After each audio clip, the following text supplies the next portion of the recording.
And after 2 days ay agad na natapos ang pag-shoot dahil hindi naman ganon kahirap ang script na ibinigay sa amin. At mas naging simple pa sa amin dahil eager kaming sumikat ni Chris. Tuwang-tuwa pa nga yung director na gumawa ng endorsement dahil hindi daw kami mahirap bigyan ng instruction. Kaya naman ang sabi ng company sa amin ay kami na lang ulit ang kukontakin kapag meron ulit gagawin na commercial. O diba? Social. At ngayong araw na ito ilalabas sa TV ang ginawa namin ni Chris.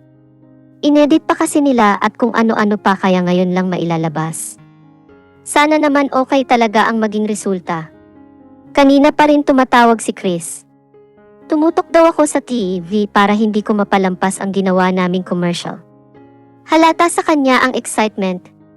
Kung bakit ba naman kasi gabi pa nila naisipang ipakita sa madla ang ginawa namin. Hoy, Jana. Kuha mo nga ako ng popcorn. Utos nitong balasubas kong boss habang nakaupo sa malambot na couch at nanonood habang ako naman ay nakatayo sa likuran niya. Nakikinood kasi ako. Kung bakit ba naman kasi ngayon pa niya naisipang magpopcorn hindi naman nagpa-popcorn yan. Boss. Mamaya na lang po. Please, pakiusap ko sa kanya. Baka kasi biglang ipalabas na ang ginawa namin Ano ba? Manonood ako ng diig.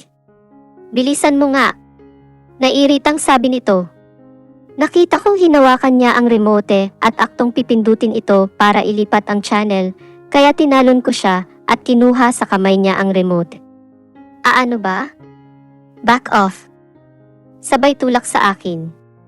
Inayos ko naman ang sarili ko. Nadaganan ko kasi siya. Buti nga. Tapos bigla na lang nag-play yung commercial namin. Nakita ko kaagad si Chris Tili ko habang nakaturo pa sa TV. Ayan na. Ayan na. Haha, sabi ko. Habang tutok panunood. Ako yan habang nasa loob ng CR at umiir at nakakapit na sa magkabilang haligi na halos bumaon na ang kuko ko sa simento. Pinapakita yung nasa office ako at pabalik-balik ako sa CR at pinagpapawisan ng malapot. Si Chris naman ay pinapakita rin habang sinusubaybayan ako sa pagbalik-balik ko sa CR. Hindi ko na kaya. Nahihirapang sabi ko nang makabalik ulit ako sa working table ko. Pinakita rin dito na halos maubos ko na ang tissue sa CR. Nilapitan ako ni Chris at may ibinigay siya sa aking capsule. Girl, hindi dapat tinitis yan. Ang dapat dyan tinatapos ang paghihirap. Take things to stop from diarrhea. Tapos sabay zoom naman sa hawak na gamot ni Chris na inaabot sa akin at pinakita ang mga content nito, kuvachucho. Sounds like naginhawaan na pagkatapos kong inumin ang gamot na ibinigay sa akin ni Chris. Pinakita rin na masaya na akong nag-work at hindi katulad kanina na para bang hindi na maipinta ang mukha ko dahil sa sakit ng tiyan ko. Take KHC. Tanggal sakit. Tanggal hapdi. Tipid sa tissue. Ginhawa agad in 30 seconds.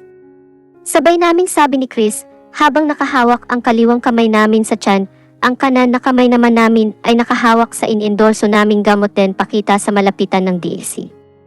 At natapos na palabas nilang commercial. Woo! Ang galing! Ang ganda, mangha kong sabi habang nanggigilid pa ang luha ko. Ang ganda ko doon kahit na umiiri ako. This is an achievement for us. Naiiyak na talaga ako. Wah! Is that you?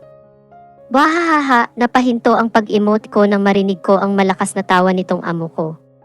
At talaga namang nakaturo pa siya sa akin habang ang isa niyang kamaya ay nakahawak sa kanyang tiyan tapos tawa ng tawa. Hahaha! Kamukha mo yung nasa TV. Wahaha! Tawa lang siya ng tawa. Hak hak hak! I sarcastically laugh. Kung di ka ba naman mabwisit sa bakulaw na to, ewan ko na lang. Tumikim siya at nagseryoso ng mukha. Tumingin siya sa akin na para bang pinag-aaralan niyang mabuti ang mukha ko. Really, Jana? Kamukha mo yung nasa TV, sabi nitong parang nagpipigil ng tawa. Talaga, Sir Arvin, mabiro nga itong loko na to. Sino naman po ang amilas maganda? Tanong kong idiniin talaga ang word na amias. At isa pa. Hindi man lang ba niya ako nakilala? Ngayon ko lang napatunayan na nag-iiba pala talaga ang itsura kapag nasa loob ka ng diwi. Tumingin muna siya sa akin ng ilang segundo bago ako tinalikuran. Wala. Pareho kayong pangit. Mayabang na sabi nito at nakita kong umalog-alog ang balikat niya at nasa tapat ng bibig niya ang isang kamay niyang naka-close fist. Nagpipigil ng tawa. Sa buwisit ko inaambaan ko siya mula sa likuran niya kung saan hindi niya nakikita ang ginagawa ko. Hindi niya alam, pinapatay ko na siya sa isip ko at sa inaakto ko mula sa likuran niya. Buwisit. Buwisit. Buwisit kang pinsan ni Satanas. Nang mapagod na ako ay lumakad na ako patungo sa kusina. Nasa gitna na ako ng bahay nang magsalita naman siya. Mas maganda ka. Rinig kong sabi nito. Napahinto naman ako at napalingon sa kanya. Kahit na mukhang galing sa ilong ang sinabi niya ay tatanggapin ko yun. Aba naman. Ngayon lang ako makakakuha ng compliment dito sa amo kong ubod ng arte. Naniwala ka naman, sabay bawi niya habang naniningkit pa ang mga mata niya. Tinalikuran ko na lang siya at nagtuloy ng pumunta ng kusina. Kung lagyan ko kaya ng lason ang popor niya. Pero ang ganda namin ni Chris sa TV. Wow! First exposure namin yun. Nakakaiyak talaga. Nakaka-proud lang. Hoy, ang arte mo, hindi ko namalayan na sumunod pala ang kumag na to, baka sinisigurado niyang hindi ko lalagyan ng lason ang popcorn niya. Pinunasan ko naman ang luha ko sa pisngi. Tears of joy and tea. Debut na ba matatawag ang unang TV commercial namin ni Chris? Wah! Ang swerte talaga namin. Pagkatapos kong mapunasan ang luha ko, ay tumingin na lang ako sa ginagawa ko habang hinihintay kong magsiputukan ang mga corn sa microwave oven. Hoy, di pa pala ito umaalis. Ano na naman bang trip na itong taong to? Tinatamad kong sagot nang hindi ko pa rin siya nililingon. Oo na. Maganda ka na di nga. Kung hindi ka lang naging pangit. Sabay taas ng paningin ko sa kanya pero wala na. Lumayas na siya. Naisahan na naman ako ng bakulaw na yun. Naku naman talaga. Paano pa kaya kung malaman niyang ako naman talaga ang nasa commercial at hindi ko lang basta kamukha?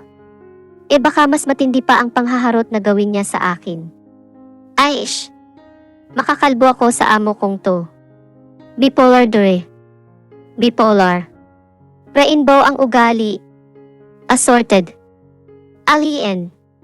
Hotarges. Kaya, napanood mo ba kagabi? Oo naman, friendship. Kaya nagtatatalalon kami sa tuwa ni Chris nang magkita kami sa school. Ang babaw ng kaligayahan, Pyramid commercial. How cheap, napatigil kaming dalawa ni Chris nang magparinig si Eva sa amin. Si Chris, walang takot na lumapit kay Eva habang nakapamewang pa siya. Si Eva naman ay nag-cross arm. Mukhang may nainggit dito guys. Nagtaas ng noo naman si Eva at mas lalo pa nitong tinaasan ang kilay. Si Chris naman ay ngumisi ng nakakaloko at inilapit ang mukha niya sa mukha ni Eva. Tama ba ako?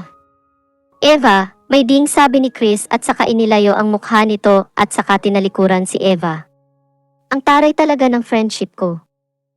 As if namang may mainggit sa cheap na commercial na yon. Right guys, napahinto naman si Chris sa paglalakad papunta sa akin. Nagkatinginan kami ni Chris at sininyasan ko siya ng iling. Na huwag na niyang patulan si Eva dahil baka magtantrums na naman ito. Pero nginitsyan lang ako ng bruha at saka hinarap muli si Eva. Cheap. Really, Eva? Tumawa siya. How about you, Eva? Do you have any commercial offer? Kahit cheap man lang, she highlighted the word cheap. Hindi naman nakakibo si Eva at nakita ko kung paano niya iyukom ng mahigpit ang mga kamao niya. Siguro walang maisagot dahil wala naman siyang maipagmamayabang kay Chris. Natamim ka dyan. Next time kasi dear, wag nang kikibo kung wala namang ipagmamayabang ha. Sabay ngiti ng mapang-asar ni Chris. Iba talaga tong babae na to. Ayaw nang naaapi. Hinila ko na si Chris palayo kay Eva. Baka mamaya makita ko na lang na nagsasabunutan na ang dalawa na yan. Naaawa ako in advance para kay Eva. Hoy, Chris, bawas-bawasan mo nga yung katarayan mo at sinasapok na ako niyan. Sabi ko sa kanya, habang kumakagat ng pizza pero inirapan lang niya ako. Pauwi na dapat kami pero nag-aya pa siyang kumain. Tamang gutom naman ako kaya pumayag na rin ako. Parang di siya sanay pagpaparinig niya sa akin. Oo, sanay na ako. Natatakot lang ako na baka mahawa ako dyan sa katarayan mo. I said with sarcasm at muli na naman niya akong inirapan. Sus! Kunwari pa tong babaeng to, ikaw nga kapag napipikon nagmumukha kang dragon sa paningin ko. Namumula ang mukha na parang kamatis at umuusok ang ilong. Tumawa siya ng matinis at saka sumimsim ng soda na nasa harapan niya. Hindi kaya, pagtatanggol ko sa sarili. Hindi naman ako ganun magalit katulad ng sinasabi ni Chris. Sadyang over lang mag-describe ang babaeng to. Hindi daw. Oy, ano ba, Jade? Tisuhin mo nga yung pizza mo. Buti kung naghugas ka ng kamay mo bago mo hawakan yung kinakain mo. Ang arte. Malinis yan. How come kung saan-saan mo na yan hinawak tapos isusubo mo pa? Germs. Iyo ka girl. Iyo ka dyan. I'm not pa-social like you kasi. Look saraap. Mas lalo ko siyang ininis ng dilaan ko isa-isa ang daliri ko. Madumi. Wala namang namamatay sa dumi. Ew. Gross, reklamo niya habang napapangiwi. Arte na to ay. Kumain ka na nga lang. Jana, sigaw ni Bakulaw Est ni Sir Arvin. Nagmadali akong umakyat papuntang kwarto niya dahil doon nanggaling ang malaking kong niyang boses. Bakit po, Sir Arvin? Coffee. Huwag mo nga akong pangunahan, sigaw niya sa akin. Songit. Ano po ba yon, sir? Arrange this and finish it before midnight. Hindi ko na naintindihan ang iba niyang sinabi dahil halos pabulong lang at parang sarili niya ang kinakausap niya habang may hinahanap sa tablo niya. Po. Ano po? Tanong ko ulit. Umunat siya ng tayo at hinarap ako. Bingi ka ba? O nagbibingi-bingihan, napakunot ako ng noo? O ayusin mo, napakunot ako ng noo? O ayusin mo yan? Kailangan ko yan before midnight. Inabot niya sa akin ang isang hard drive. Napakamot naman ako sa ulo. Sir, anong po ba to? Baka mamaya scandal to. Masisira ang mata ko dito. Stupid. Will you please do it without questioning? Mukha na siyang sasabog na bulkan kaya tumango na lang ako at saka lumabas ng kwarto niya. Ano namang gagawin ko dito? Kausap ko sa sarili habang hawak ko ang drive. Come in. Sir Arvin, ayaw pong gumana. Ipinakita ko ito. Jana denies. Opo. Ay, ito na. Lalabas na po ako, halos pagpawisan ako ng malamig ng banggitin na naman niya ang buong first name ko. Grabe. Halimaw sa bangat Katakot ang fes. Kinatok ko siya. Ayaw ko na sanang kumatok pero 0 PM na hindi ko alam ang gagawin ko. Sa ibinigay sa akin. Hello. Maamong sinabi na lang niya ang gagawin ko kesa magsisigaw siya ng magsisigaw. Taka sa mental ata ang lalaking to Come in. Sir Arvin. What now, Jana? Nakasigaw na naman niyang sabi. Kakagatin ko na to Sabihin mo kasi kung paano ko magagawa tong binigay mo sa akin nang. Hindi ka na magsisigaw dyan. Ops. Okay. Nasigawan ko si Bakulaw/King Kong, baka pukpukin na lang ako nito bigla hanggang sa magkadurog-durog ang katawan ko. Joke lang yun, sir. Pero mukhang hindi bumenta sa kanya ang sinabi ko. Madilim ang mukha niyang nakatingin sa akin tapos tumayo siya sa working chair niya at papalapit sa akin. Joke lang, Sir Arvin. Di ka na mabiro, sige Jana, sige lang, ayan na. Papalapit na siya. Huminto siya sa tapat ko. Halos nakatingala na ako dahil sa kusang pagsalubong ng mga mata ko sa mga titig niya sa akin, ang tangkad pa naman. Nakakatakot ang mga tingin niya. Parang nagbabaga ang mga mata niya. Sir Joe. Shut up. Galit yet kalmado niyang sabi. Hinawakan niya ako sa braso at saka hinila sabay sarado ng pintuan ng kwarto niya. Sir Jevy. Help. Tulong. Mga kapitbahay. Napapikit ako ng mariin. Hinanda ko ang sarili ko kung sakaling may gawin siyang masama sa akin ay sisipain ko na lang ang ano niya para makatakbo ako. Basta yung ano niya. Yun na yun. Sit there. Huminga ako ng malalim bago ko minulat ang mata ko. Nakita kong nakaupo na siya sa working table niya. Habang nakatingin sa laptop at ang isang kamay niya ay nakaturo sa isang lamesa na may nakabukas ring laptop. There, tanong ko. He looked at me na parang hindi makapaniwala sa akin. Yes, Jana.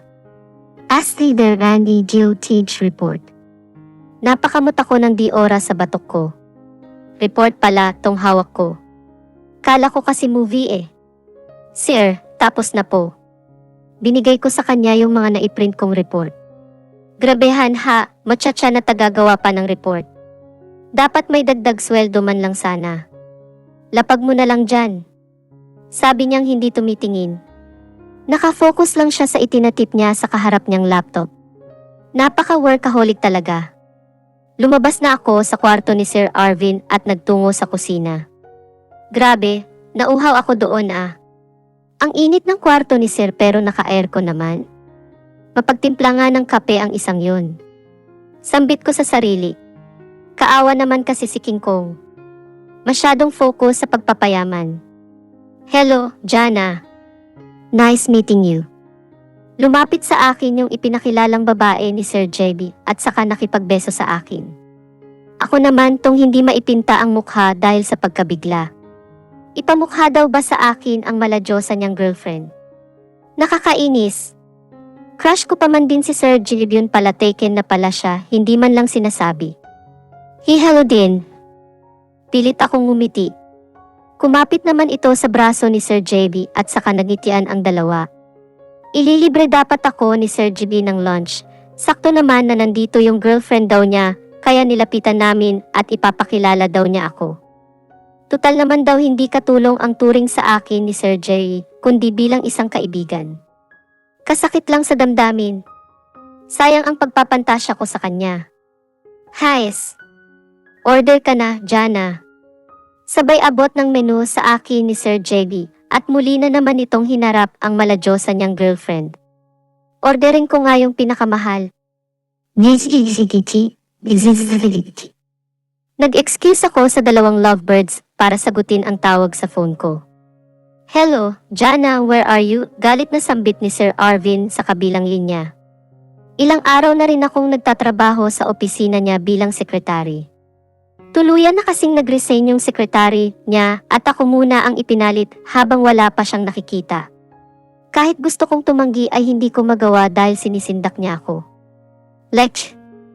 Ang hirap ng pinagdaanan ko noon nung ginawa niya rin akong sekretary, tapos heto na naman. Sir, nagla-lunch lang po. Sabi kong pinakalma ang sarili ko. Naiinis ako dahil hindi ako makapasok sa school. Hindi ko naman masabi sa kanya ang tungkol dito. Hi. It's urgent. I need you here and now, Sarah Pictusan. Parang hari kong mag-utos. Wala na ba akong karapatang kumain? Hindi na ako nakasagot dahil pinatayan niya na ako ng phone. Grabe talaga. Broken-hearted na nga ako tapos. Hi. Nakakapanghina ang araw na ito. Pagkatapos kong magpaalam sa dalawa ay nagmadali na akong pumunta ng office ni Sir Arvin. Hindi naman kalayuan yung restaurant na pinanggalingan ko kaya tumakbo na lang. Hinihingal pa akong nakarating sa office habang si Sir Arvin ay naabutan kong may kausap sa telepono. Nang makita ako nito ay sininyasan akong lumapit sa kanya. Okay na eh. You may continue your lunch. Sabi nito pagkababa ng telepono. Bumilog ang aking mata dahil sa pagkadismaya. Nagmadali akong pumunta dito tapos okay na? Madapa-dapa pa ako sa pagmamadali tapos, Sir, akala ko ba urgent? Tanong ko sa kanyang nagpipigil ng gigil. Halos hindi ko nagalaw ang inorder kong pagkain para lang makapunta dito kaagad tapos. Nasettle na ni Arian dahil ang bagal mo. Sabi niyang naka-poker face. Naku! Sarap niyang birahin sa mukha. Pwede naman palang mag-utos sa iba, inistorbo pa ang pagkain ko. Di tuloy ako nakakain. Naiyukom ko na lang ang kamao ko at saka tumalikod sa kanya. Napatigil ako at napahawak sa nagrereklamo kong sikmura. Ano yon? Tanong ni Sir Arvin. Lumingon ako sa kanya. Ringtone ko po. Gagaro-o-owok. Halos magmura na ang sikmura ko sa lakas ng tunog niya. Kasalanan niya ng amo kong super bait. Ringtone. Inayos nito ang mga folder sa harapan niya. Tumalikod naman ako at lumakad patungo sa desk ko nang may humawak sa wrist ko at hinila ako palabas ng opisina. Tahimik lang akong nakatingin kay Sir Arvin sa loob ng elevator. Hindi ko alam kung bakit na lang siya basta-basta nanghihila. Siguro may meeting naman outside the office.